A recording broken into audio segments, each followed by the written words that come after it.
Imagine stepping back to 1831, a pivotal year in American history, when the young nation grappled with its deepest contradictions. From fiery calls for emancipation to scandals shaking the White House, from frontier innovations to brutal uprisings, the events of this year exposed the fault lines of slavery, federal power, and expansion that would define the decades ahead. From the perspective of the United States, 1831 was not just a collection of isolated incidents, but a whirlwind of domestic turmoil intertwined with global ripples of revolution and reform. As President Andrew Jackson navigated these storms, Americans witnessed the birth of radical ideas that would ignite the path to civil war. The year opened with a thunderclap in the world of ideas. On January 1st, in the bustling port city of Boston, William Lloyd Garrison launched The Liberator, a weekly newspaper that would become the clarion call of the abolitionist movement. Garrison, a printer turned firebrand, filled its pages with uncompromising demands to end slavery immediately, without compromise or gradualism. "I am in earnest," he declared in the inaugural issue. "I will not equivocate. I will not excuse. I will not retreat a single inch, and I will be heard." This bold stance electrified the North, where readers from factories to parlors devoured its words, but it terrified the South, where slaveholders saw it as a spark in dry tinder. The Liberator quickly spread, inspiring the formation of anti-slavery societies and drawing thousands into the cause, including women like Angelina Grimke, who would soon pen their own manifestos. Yet it also fueled backlash, with southern states tightening censorship laws and mobs threatening distributors. In a nation where cotton fueled the economy and enslaved labor underpinned the wealth of the elite, Garrison's voice marked the true beginning of organized abolitionism, shifting the debate from quiet moral qualms to public confrontation. As winter gave way to spring, Washington simmered with a scandal as petty as it was profound. President Andrew Jackson, the rough-hewn hero of New Orleans, found his administration unraveling over what came to be known as the Petticoat Affair. At its heart was Margaret Peggy O'Neill Eaton, the vivacious wife of Secretary of War John Eaton. Rumors swirled that Peggy had been involved in an adulterous affair before her marriage, branding her an unfit consort in the eyes of high society.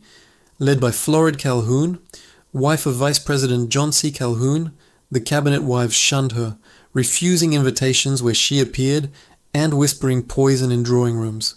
Jackson, still mourning his own late wife Rachel, whose death he blamed on vicious election smears, saw this as a personal affront. He rallied his cabinet to investigate the gossip, summoning ministers to defend their claims, but the divide only deepened. By February, the crisis peaked. 4 cabinet members resigned in solidarity with their wives, leaving Jackson's inner circle in tatters. Eaton himself stepped down soon after. In the end, Jackson reorganized his administration, elevating loyalists like Martin Van Buren, who cleverly resigned to break the impasse. What began as a social slight exposed raw nerves about class, gender, and power in the nation's capital, weakening Calhoun's influence and foreshadowing the personal vendettas that would fuel Jackson's later battles. Across the rolling fields of Virginia, another revolution stirred, this one mechanical and transformative. In July, 22-year-old blacksmith Cyrus Hall McCormick unveiled a horse-drawn machine that would forever change American agriculture, the mechanical reaper. Building on his father's unfinished prototypes, McCormick demonstrated his device before skeptical neighbors, its vibrating blades slicing through wheat stalks at 3 times the speed of hand labor. In just 6 weeks during the 1831 harvest, it proved its worth, harvesting hundreds of acres that would have taken weeks by sickle. Though McCormick wouldn't patent it until 1834, this invention arrived at a critical moment, as the nation's population boomed and farmland stretched westward. It boosted Midwestern grain production, lowered food costs, and freed laborers for factories, accelerating the shift from agrarian roots to industrial might. Farmers who once toiled from dawn to dusk could now reap abundance, but it also displaced workers, sowing seeds of labor unrest in a changing economy. McCormick's Reaper wasn't just a tool. It was a harbinger of the mechanical age, propelling America toward becoming the world's breadbasket. On the frontiers, tensions simmered with Native American tribes, setting the stage for conflict. In April, Sauk leader Black Hawk and his band crossed the Mississippi River back into Illinois territory, seeking to reclaim ancestral lands after harsh treaties forced them west. Alarmed settlers called for troops, and General Edmund Gaines arrived with artillery, cornering the group at the mouth of the Bad Axe River. Under threat, Black Hawk signed a treaty pledging to stay on the western side, but distrust lingered. This standoff, though bloodless, in 1831, ignited fears of Indian resistance and accelerated removal policies. It drew young Abraham Lincoln into brief militia service the following year, honing his resolve against expansionist violence. From the US vantage, these encounters underscored the relentless push westward, where manifest destiny clashed with indigenous sovereignty, displacing thousands and scarring the land.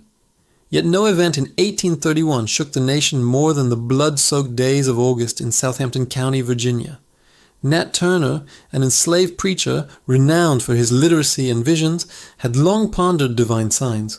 On February 12th, a solar eclipse darkened the sky, which he interpreted as God's command to rise against bondage. Biding his time, Turner gathered a small band of followers, striking on August 21st at his enslaver's home. Over 2 days, they killed nearly 60 white people, mostly women and children, in a rebellion fueled by righteous fury. News spread like wildfire, prompting militias to hunt the insurgents, who were captured or killed within weeks. Turner evaded capture until October 30th, when he was betrayed and chained. Tried and hanged on November 11th, his confession, dictated from jail, revealed a man driven by biblical prophecy. "I heard a loud noise in the heavens, and the Spirit instantly appeared to me and said the serpent was loosened." The revolt claimed over 200 black lives in reprisal lynchings, and Southern legislatures responded with draconian laws banning education for the enslaved, restricting gatherings, and even limiting manumissions.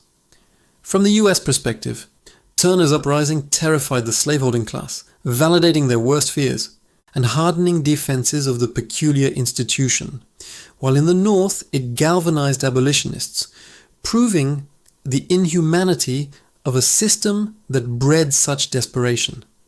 Across the Atlantic, revolutions echoed these American tremors, inspiring hope and debate.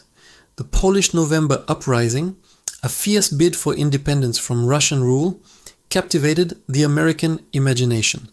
Sparked in late 1830, it raged through 1831, with Polish forces winning early victories before Tsar Nicholas II crushed them at the Battle of Ostroleka in May and dissolved their parliament in October.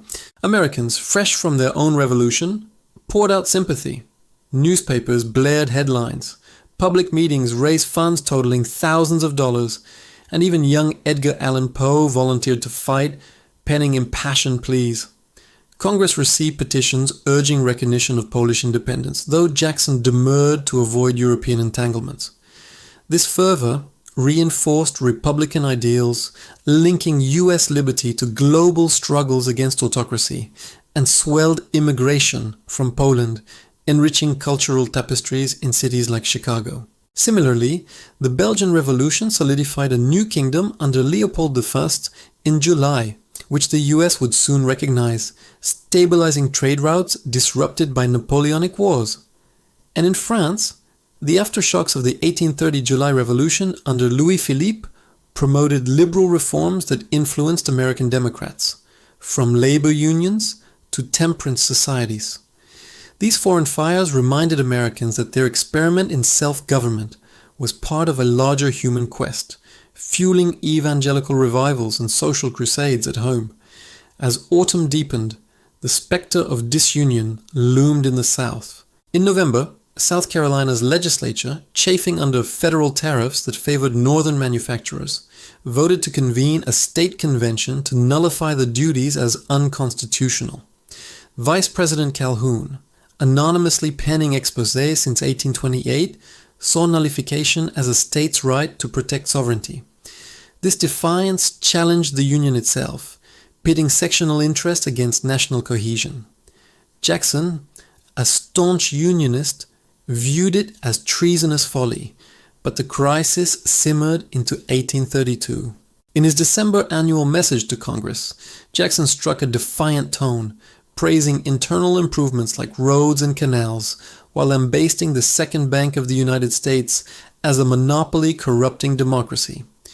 He vowed to veto its recharter, igniting the bank war that would dominate his second term. Nullification, he warned, struck at the vital principle of our Union. These words encapsulated 1831's legacy, a nation expanding yet fracturing, innovative yet brutal, idealistic yet divided. 1831 was America's crucible, forging the tools of progress and the chains of conflict that would test the Republic for generations. What if Garrison had stayed silent, or Turner unseen? The year reminds us that history turns on bold acts and quiet choices, urging us to confront our own eras, shadows with courage and clarity.